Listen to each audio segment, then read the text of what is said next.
doing, Coach? Good. How are you? Good. I guess first question, just how did your team respond to getting back to practice and their attitude after the loss? You know what? We did watch film. I mean, I felt like after the game, I just wanted to flush that game. We were so bad, but they saw, a number of edits and film from the game on Saturday, and I think that they'll respond today. Yesterday, we did not go through a live practice because that's a day we're trying to recover physically. We did the mental part where we're going through what we're going to see from South Carolina in terms of what they run offensively today. Here in a short little while, we'll be out in practice, and it'll be a full-fledged everything that we're going to see both offensively and defensively. Andy, go ahead for a couple. Hey, Ben, sorry to do the annual Totally Smith question, but how's he kind of progressing in the couple of days since we last talked about You know what? He's doing better. He's getting better every day. Yesterday he did he was 20 minutes on the Ultra G, 90% of his weight, up to 8 miles an hour at one point. So he's definitely improving. He was in here for an hour this morning getting treatment, doing a lot of different exercises, balancing, strengthening. I mean, it's a lot of work. He's putting the time in.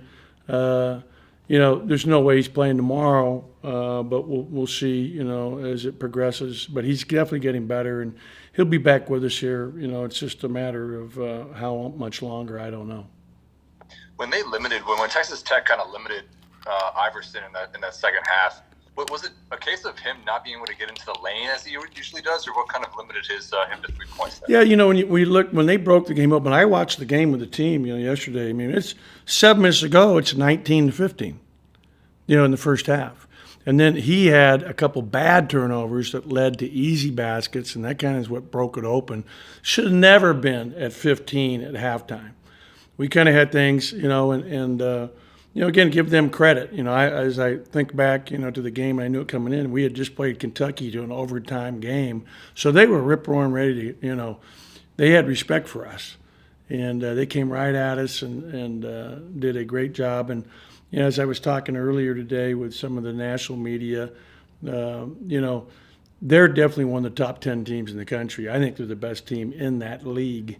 As I watch that league closely. Because of my friendship with Jamie Dixon at TCU, and I was happy to see the SEC win the challenge 6-4, and Kentucky goes into Kansas and wins by 20. That was awesome, but Texas Tech is a team that if they make it to the Final Four, it won't surprise me in the least. Steph, go ahead. Hey, Ben, we've talked a bit about, this stretch that you guys have that kind of started with that Kentucky game of all the good teams you're facing. How do you kind of avoid, a bit of a trap game with South Carolina coming in? I think they're, they don't have the net ranking that maybe some of the other teams do. This is definitely not a trap game. Who are we to say that's a trap game? They've won 3 games in a row in the SEC. They're playing their best basketball of the year. They just had a great road win at Texas A&M, which is a very hard place to play right now. They have a great crowd and fan base supporting that A&M team. A&M team has been really tough at home. He's doing a great job down there, Buzz is. So that's a phenomenal win to the win they had on Saturday. And this gives them more momentum and more confidence coming into our game tomorrow. And they're 2 guys that have been there in the past. Couisnard and Bryant are really starting to play well for them. They're key.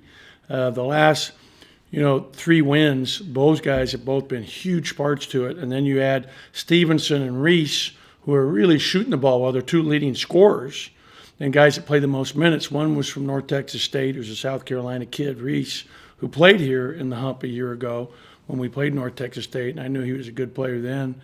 And then the Stevenson is really shooting it and making big shots for him.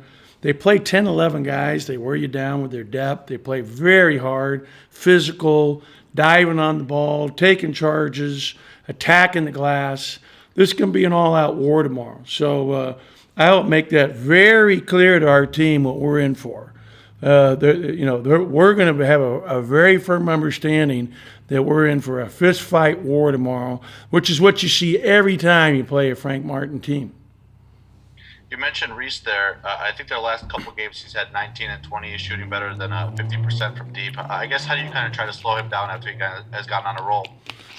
We've got to do a good job, number one, in transition. They're really good in transition, and they hurt people both on make and miss shots. When you make a shot, the tendency is to let your guard down for a split second. You can't do that against South Carolina. They're pushing it right back down your throat. And if you watch the film, I've seen their last two games. I'm starting on the third game. Today I've already started on against Georgia, just going backwards. They're really doing a great job pushing the ball and attacking the glass. They had 13 offensive rebounds in the second half in the win over Vanderbilt. They were very tough and physical in the game. And I think, they're changing defenses. They're playing a lot of zone. And it's something he's done in years past. They're very aggressive in it, and they have good length. But they have a lot of guys like Levesque. Levesque is a guy, Willis Levesque, who's been in the program now. I think this is his third year. Really tough, hard-nosed, plays, all the blue-collar work inside. They have a number of guys that have a real lunch pail. I like their freshman guard, Carter. Carter is the son of an NBA former pro, Anthony Carter, who was really a good player. This kid is live body, active, can shoot it. He's 50% from three in conference games thus far. They have a lot of numbers of guys that they're playing, and they are a difficult team to match up with. Theo, go ahead for a couple if you got them. You mentioned the SEC Big 12 Challenge. I mean, ever since you've gotten here, the SEC has kind of steadily improved. How much have you seen the SEC change since your first year, Mississippi State? And what do you think about the strength of the conference as a whole right now? I think, based on the 6-4 win, we're the best conference in the country. And I think that will actually prove out in the tournament. Auburn's the number one team in the country. I think with the win by Kentucky at Kansas, they're arguably, for sure in the top 3 or 4 teams. LSU is still really good. They've lost 4 or 5, but they've done it without their point guard, Theo Pinson, who should be back. I see how he played a few minutes the other day. Obviously Tennessee's been very consistent throughout the year. They're really a tough, hard-nosed group. Alabama has, a great win over a tough Baylor team. So our league is really good, and especially at the top when you look at, some of these teams that are capable of making deep runs. But the league, to answer your question, is steadily improved each and every year. I think in 2019, Quindari's senior year, there were 8 teams that went to the tournament. It's been 7, the last couple of years. And, we don't know what would have happened the COVID year because our league was very good that year, including us, when we finished 4th in our conference. Yeah, there are only 3 tournament teams in your first season here, 5 the next year. What did you think of the conference when you first got into it, starting here? Well, I knew that there was a real push to improve men's basketball from the conference level, pushing all the way through, and the hiring of a lot of experienced and distinguished coaches that have won big at other places before coming to the league. And that's, been key. And, they hired Mike Tranghese, who was the Big East commissioner when I was at Pitt as a consultant, has been very good. The people they've hired to run the league have been excellent, but it starts with the commissioner. Coach Sankey coached basketball in upstate New York at one time and loves basketball. And, of course, football is always going to be king in the SEC, but they've emphasized men's basketball a lot more, I think, since his, reign here as our commissioner. Speaking of the king, we'll go up to the king of the SEC media group and Jerry Tipton in Lexington. Jerry, go ahead. I'm more the pauper, but thank you. I wanted to ask you, Ben, I know the Kentucky game's a while back, but something about Mississippi State brings out the best in Dante Allen. Like, he's not doing much, and then he sees you guys and goes off. How does that play on your mind? Well, we were really ready for him. We explained to our team. He still hit a three on us after not playing much for him this year. But he had 13 threes in our 2 games that we played against him last year. So I'd like to know what his explanation is, to be honest. I'm sure you've asked him that question too, right, Jerry? I've tried to, but we have limited access. Really? You have limited access? They don't make exceptions for paupers. Okay. Well, let me ask you one other one. Okay. Oscar Sheboy is leading the team in steals, and I wonder if, with a big guy doing that, how unusual is that? Does that say something? That's very unusual, but it just tells you about his activity and how active he is, moving his feet in the post, and also his hands are very good. He has great hands. He uses 2 hands on every rebound.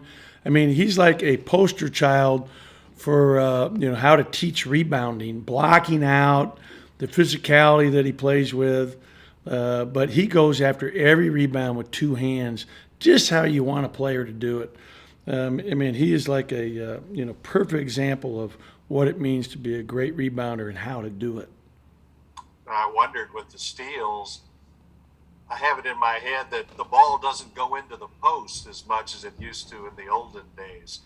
Does that make it more eye-catching that a big guy would lead in steals? It does, and it tells you how he's helping defensively, and he's coming over to attack penetration, and he's got quick hands. But they play solid defense. Getting a lot of steals doesn't necessarily make you a great defender. John's teams are all about position and, forcing you to take hard shots by contesting them. They don't foul a lot. But for him to be their guy leading in steals is unique. You would think it would be, Wheeler or one of the guards. Thank you. Mm-hmm.